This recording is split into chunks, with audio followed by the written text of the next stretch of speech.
कृष्ण हरी राम कृष्ण हरी राम कृष्ण हरी। अलंकापुरी पुण्यभूमी पवित्र, तिथे नांदतो ज्ञान राजा सुपात्र। तया आठविता महापुण्य राशी, नमस्कार माझा सद्गुरु ज्ञानेश्वरासी। तया स्वतः करण जीता सकळ कामोप शांता, परमात्मा परवता दुरी नाही। महाराज, मागचं जे प्रवचन होतं त्या प्रवचनामध्ये अध्याय 6 हा चाललेला आहे आपला ज्ञानेश्वरीमधला हा आत्मसंयम योग, म्हणजे स्वतःवरती असलेल्या सगळ्या गरजा, सगळे विचार, सगळ्या इंद्रियांची असलेली सगळी वासना, मनातले लोभ मोह क्रोध हे सगळे अहंकार, या सगळ्या पंचेंद्रियांचं सगळीकडे फिरणं, त्यानंतर त्या सगळ्या पंचेंद्रियांना या संपूर्ण सृष्टीमध्ये उपभोगासाठी प्रवृत्त करणारं ते मन, त्या मनाला जिंकणारं म्हणजे स्वतःचं अंतःकरण जीता, ज्याने स्वतःचं अंतःकरण जिंकलं आहे, म्हणजे ज्याचं स्वतःच्या मनावरती प्रभुत्व आहे, सर्व वासना सकळ कामोपशांता, सगळ्या वासना, सगळ्या इच्छा आकांक्षा या तृप्त झालेल्या आहेत। त्या कुठल्याही आकांक्षेचा, कुठल्याही वासनेचा आता लवलेश मनाला नाही। परमात्मा परवता दुरी नाही। त्याला परमात्मा म्हणजे भगवंत हा अनुभवता येऊ शकतो। भगवंताचा अनुभव त्याच्यापासून लांब नाही। महाराज, ही ओवी आहे, याच्या आधीची आपण ओवी बघितली होती। ऐसा काजे विण आतुंडला तो सांग, पा काय आणि के बांधिरा, मग न सोडीच जरी नेला तोडून अर्धा। म्हणजे स्वतःच्या बुद्धीने ज्यावेळेला तो एखाद्या गोष्टीमध्ये अडकून पडलेला आहे, हा संसार माझा म्हणून तो जो घट्ट स्वतःच पकडून बसलेला आहे, अशाबद्दलचं एक मत माऊलींनी गेल्या याच्यामध्ये मांडलं की जेणे वाढविला संकल्पू, ह्या मनामध्ये त्यांनी जो संकल्प वाढवला, हा संसार माझा, मुलगा माझा, संपत्ती माझी, गाडी माझी, बायको माझी, घर माझं, गाव माझं, शहर माझं, हा सगळे नातेवाईक, हा जो संकल्प वाढवलेला, मी आणि माझं, हा जो संकल्प वाढवलेला आहे, ती स्वैरबुद्धी टाकून स्वतःच्या मनाला, स्वतःच्या अंतःकरणाला जिंकलेला, सगळ्या आकांक्षा, सगळ्या मनातल्या वासना जिंकलेला, स्वतःचं मन स्वतःच्या ताब्यात ठेवणारा असा तो, त्याला परमात्मा परवता म्हणजे परमात्म्याचा अनुभव दुरी नाही। त्याला परमात्म्याचा अनुभव दूर होणार नाही किंवा त्याला परमात्म्याचा अनुभव सहज येईल। महाराज, या सगळ्या गोष्टींचा विचार आहे। हा विचार करताना भगवंत आणि भक्त या दोन संकल्पना आपल्यामध्ये दृढ आहेत। एक भगवंत, दुसरा भक्त, पण भगवंत तोच भक्त आणि भक्त तोच भगवंत, ही संकल्पना माऊलींनी या ओवीतून मांडली। एकदा का तुम्ही स्वतःचं अंतःकरण, स्वतःचं मन या सृष्टीतून बाजूला नेलं, या वासनेपासून, या इच्छाकांक्षापासून, या मोहापासून, लोभापासून, द्वेष तिरस्कार मत्सरापासून दूर नेलत की आपोआप तुमचा असलेला तुमच्यातला भगवंत याचं आपोआप तुम्हाला दर्शन होईल किंवा भगवंताच्या जवळ तुम्ही आपोआप जाल. ह्या ओवीतला हा महाराज अर्थ आहे. निश्चय नावाचा याच्यामध्ये एक विचार येतो. असं कधी घडेल? तुम्हाला कुठला तरी निश्चय करावा लागेल. त्या निश्चयाच्या जोरावरती तुम्हाला या मनाला जिंकता येईल किंवा या अंतःकरणावरती विजय प्राप्त करता येईल. हे अंतःकरण तुमच्या बुद्धीच्या नुसार चालेल. अंतःकरण बुद्धीच्या नियमानुसार विचारपूर्वक पुढचं मार्गक्रमण करेल. हे असं घडेल कधी? ज्यावेळेला तुमचा ठाम निश्चय असेल. एक उदाहरण तुम्हाला देतो. आपल्याला हवी असलेली प्रत्येक गोष्ट, आपल्याला हवी असलेली प्रत्येक गोष्ट ही आपण एखाद्या निश्चित मनातल्या संकल्पनेने मागून घेत असतो. मग ती भगवंताकडे मागत असतो, या सृष्टीमध्ये मागत असतो. जे मनाला वाटेल एका ठाम संकल्पनेतून ती गोष्ट मागत असतो, तिची अपेक्षा धरत असतो. त्यानुसार आपला देह कार्य करत असतो. थोडासा विषय समजायला जरी अवघड असला तरी मजेशीर आहे. मला एखादी गोष्ट हवी आहे म्हणून मी ज्या वेळेला एक विचार करतो, त्यानुसार मी वर्तणूक करतो, त्यानुसार देह कार्य करतो. अगदी त्याच्या विरुद्ध ही वस्तू मला नको आहे म्हणून निश्चय करणं, त्या वस्तूमध्ये असलेला सगळा मनातला भाव नष्ट करणं, त्याच्यासाठीचा निश्चय करणं. उदाहरणार्थ गोरोबा काका, संत गोरोबा काका यांनी निश्चय केला की मी ब्रह्मचर्य पाळणार आहे. आता ब्रह्मचर्य पाळणार आहे म्हटल्यानंतर एका रात्री चुकून हात त्यांच्या पत्नीला लागल्यावरती गोरोबा काकांनी दोन्ही हात तोडून टाकलेत. का? देहाने केलेला निश्चय, बुद्धीने केलेला निश्चय, मनाने केलेला निश्चय, जर तिन्ही गोष्टींनी निश्चय केला आहे ब्रह्मचर्य पाळणार आहे, आणि जर माझे दोन हात जर त्या माझ्या जरी पत्नीला लागले असले तरी ब्रह्मचर्याचं खंडन झाल्यामुळे ते दोन हात गोरोबा काकांनी कापून टाकले. परंतु भगवंताने नंतर त्यांना ते दिले. पण निश्चय नावाचा जो प्रकार आहे तो याच्यातून निर्माण होतो. एखाद्या गोष्टीला निश्चयाने आपल्यापासून दूर ठेवणं, एखाद्या गोष्टीला आसक्तीने मिळवणं महाराज सोपं आहे, पण एखाद्या गोष्टीपासून आपण दूर राहणं निश्चयाने, ती आपल्या बाजूला असताना सुद्धा त्याचा उपभोग न घेणं, ही खूप कठीण गोष्ट आहे महाराज.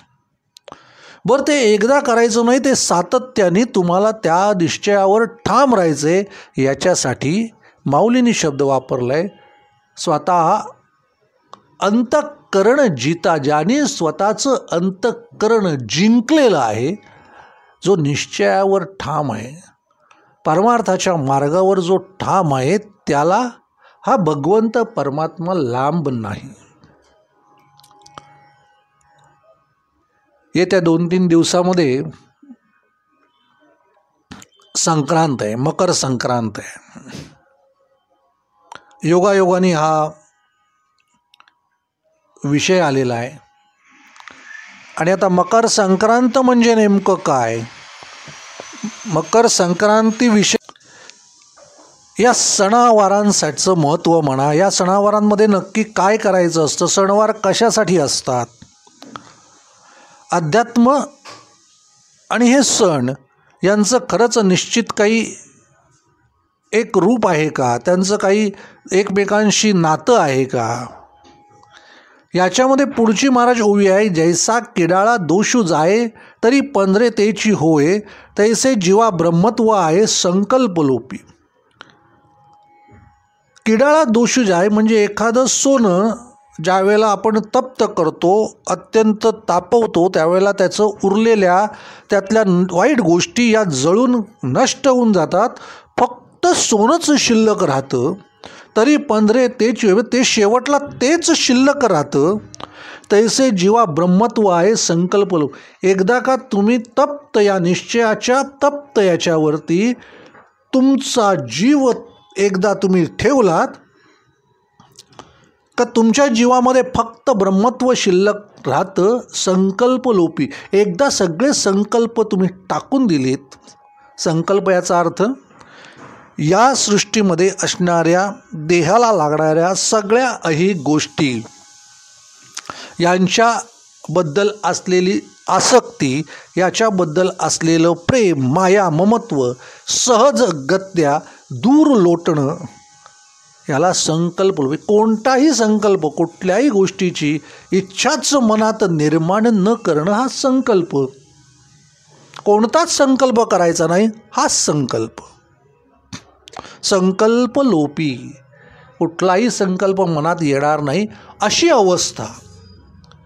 महाराज मकर संक्रांतीच्या निमित्ताने या ओवीचं खूप मोठं महत्त्व आहे महाराज. मकर संक्रांत हा सूर्याचा मकर राशीत असलेला प्रवेश. वास्तविक पाहता संक्रांतही दर महिन्याला येते. दर महिन्यामध्ये सूर्य एका राशीतून दुसऱ्या राशीमध्ये भ्रमण करतो, पण तो ज्यावेळेला मकर राशीमध्ये प्रवेश करतो त्यावेळेला मकर संक्रांत म्हणून आपण ती साजरी करतो. यावेळेला उत्तरायण चालू होतं, म्हणजे सूर्य जो दक्षिणेला कललेला आहे, जो थंडीचा काळ आहे, कारण सूर्य दक्षिणेला कललेले असल्यामुळे आपल्याकडे थंडीचा काळ आहे. सूर्य आता उत्तरेला प्रवास करणार आहे, उत्तरायण सुरू होणार आहे, उत्तर दिशेला कलणार आहे, त्याच्यामुळे दिवस मोठा होणार आहे. दिवस मोठा होत जात असल्यामुळे उन्हाची तीव्रता वाढणार आहे. सूर्य आता आग ओकायला सुरुवात करणार आहे. याचं सुतोवाच म्हणून हे मकर संक्रांतीचं एक सणरूपी असलेलं एक वाण आहे. तुम्हाला समजून येणं की आता याच्यानंतर सूर्य आग ओकत जाणार आहे. आपल्या राहणीमानात, आपल्या अन्नपदार्थामध्ये, आपल्या दिनचर्येमध्ये आता आपल्याला बदल करायचा आहे. त्यानुसार ही झाली एक शास्त्रोक्त पद्धत. आता अध्यात्म आणि मकर संक्रांत. मकर संक्रांतीला काळे कपडे घालायचे, तिळगुळ घ्या, गोड बोला म्हणून सांगायचं आहे. काळे कपडे घालण्यामधलं कारण काय? तिळगुळ आणि गूळ वाटण्यामागे कारण काय? शास्त्रीय कारण आहे, आध्यात्मिक कारणं आहेत. पहिले शास्त्रीय कारणं बघूया आणि मग आध्यात्मिक कारणं. काळं जे परिधान केलेलं असतं ते काळं परिधान करण्यामागे शास्त्रीय हेतू असा कोणताही नाही,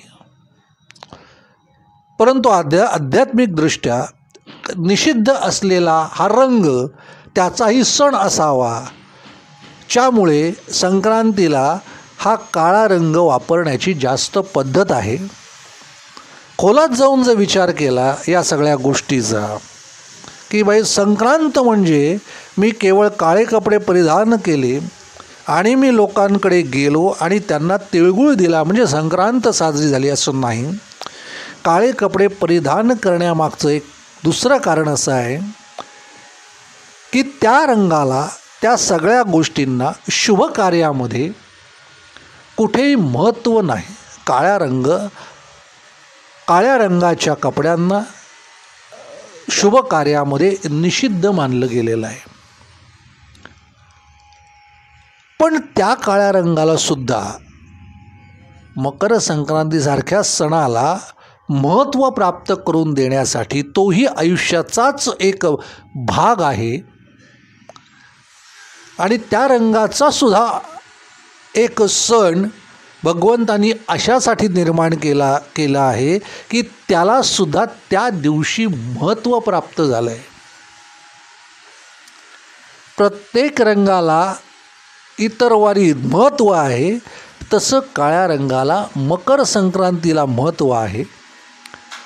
थंडीतल्या त्या असणाऱ्या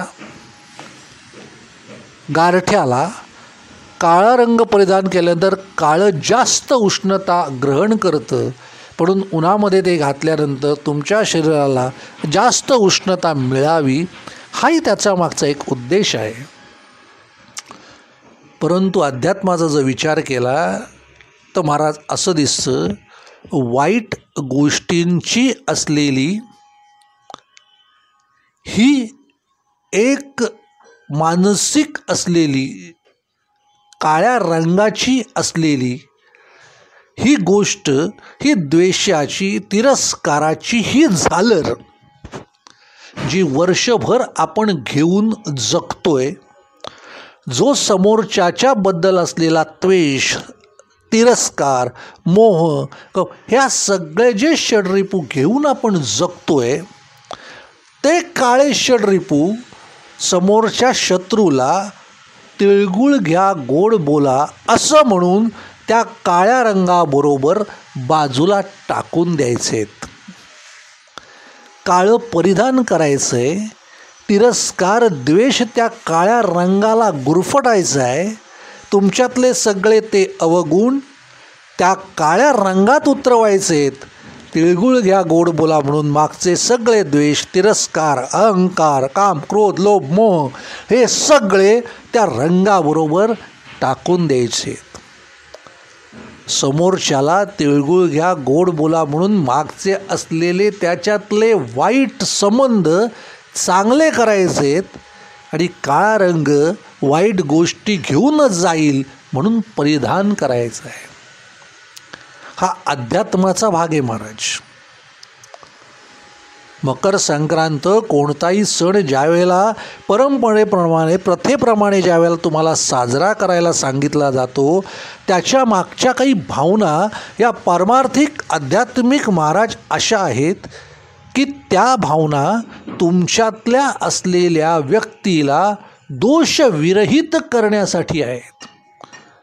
जैसा किडाळ दोषू जाय, हा किडाळ दोष जाण्यासाठी काळा रंग परिधान करून संक्रांतीला तुमच्यातले द्वेष, दोष, तिरस्कार, दुसऱ्याबद्दलचा असलेला वाईट भाव त्या काळ्या रंगाबरोबर तुम्हाला सोडायचा आहे आणि तिळगुळ घ्या गोड बोला म्हणून समोरच्यातल्या भगवंताला नमस्कार करायचा आहे. ही संक्रांतीची असलेली सुंदर कल्पना आहे. आम्ही अध्यात्म महाराज बाजूला ठेवला आहे. केवळ छान चौकीसाठी काळे रंगाचे कपडे घालतोय.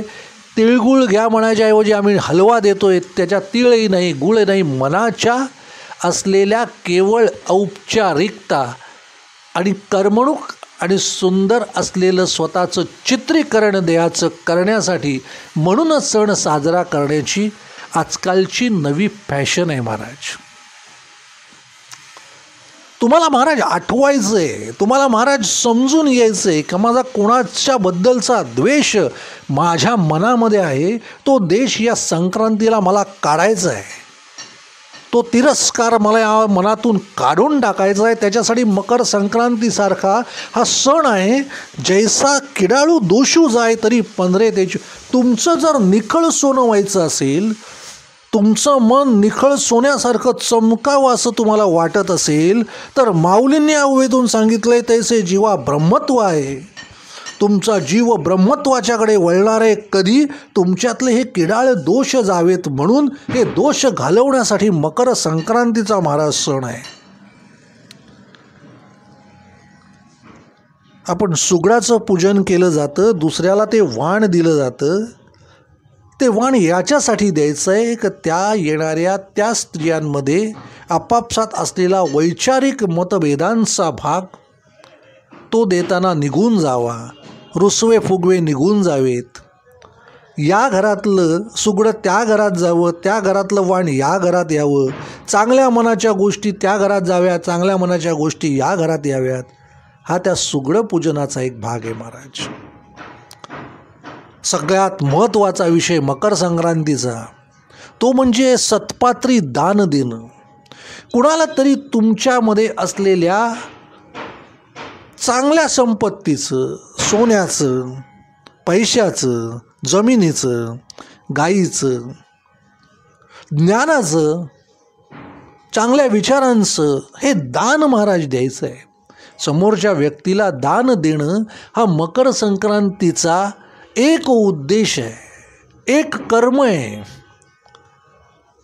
मकर संक्रांतीला अध्यात्मानुसार काय कर्म करावं, तर द्वेष घालवण्यासाठी, द्वेषाचे दोष घालवण्यासाठी, तिरस्काराचे दोष घालवण्यासाठी दान द्यायचे. दान कुणाला द्यायचंय?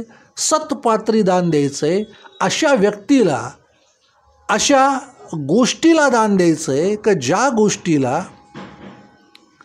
ज्या गोष्टीमुळे ते दिलेलं दान हे चांगल्या मार्गाला, सत्कर्माला लागणार आहे.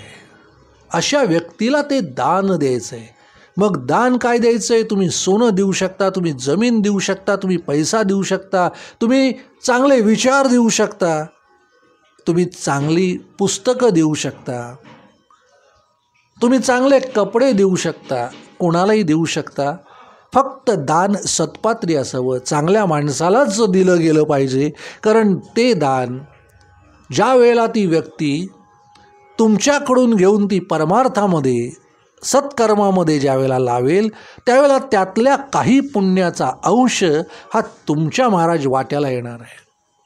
तुमच्याकडे पुण्यकर्म करायला, तुमच्याकडे पुण्य काळ आणि तुमच्याकडे पुण्य असलेलं यज्ञ करण्यासाठी ज्या वेळेला वेळ नाही, त्यावेळेला दान ही एक संकल्पना महाराज ठेवलेली आहे. या दान महात्म्याचं इतकं महत्त्व सांगितलेलं आहे की दान दिल्यानंतर त्या सत्पात्रातलं काही प्रमाणात दान हे मला मिळतं आहे. उदाहरण महाराज सांगतो तुम्हाला. चंदनाचं महाराज जंगल आहे. चंदनाच्या जंगलातून गेल्यानंतर चंदनाचा वास आपोआप तुमच्या अंगाला येणार आहे.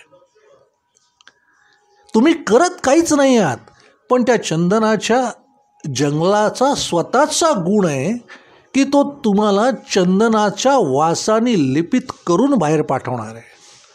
तसं सत्पात्री दान केल्यानंतर तो माणूस, तो पुण्यवान, तो संत ज्या वेळेला परमार्थ करेल, त्यावेळेला आपोआप त्यातलं पुण्य तुम्हाला लिंपलं जाणार आहे. ते नकळत कार्य घडणार आहे. म्हणून मकर संक्रांतीला दान करायचं आहे.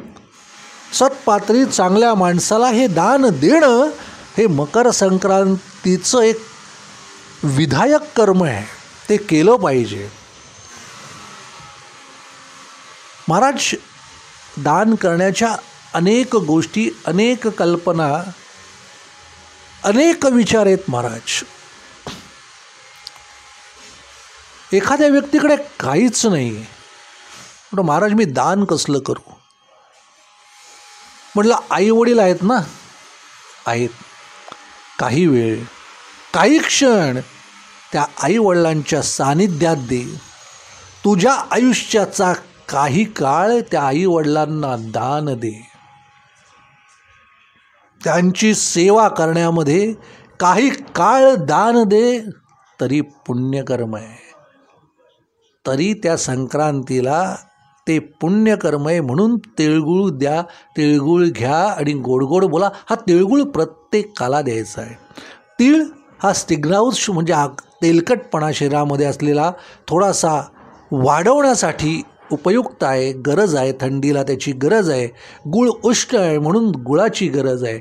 म्हणून या दोघांचं एकत्रित मिश्रण म्हणजे तीळ आणि गुळ हे खायला देणं, समोरच्याच्या आरोग्याची काळजी म्हणून त्याला हे देणं, हा एक छोट्याशा दानाचा विचार आहे. त्या माणसामधल्या हरीला तुम्ही तो तिळगुळ देऊन जगण्यासाठी तुम्ही ते एक दानच दिलेलं आहे महाराज.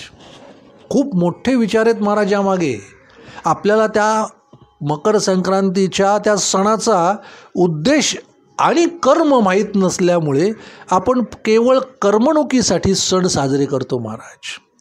आज खरं हा योगायोग आहे प्रवचनाचा, आणि ती ओवीसुद्धा त्यालाच जोडून असल्यामुळे मकर संक्रांतीच्या या विशेष प्रवचन असेल म्हणा, झालं म्हणा, माऊलींनी करून घेतलं म्हणा, पण हा खूप छान योगायोग आलेला आहे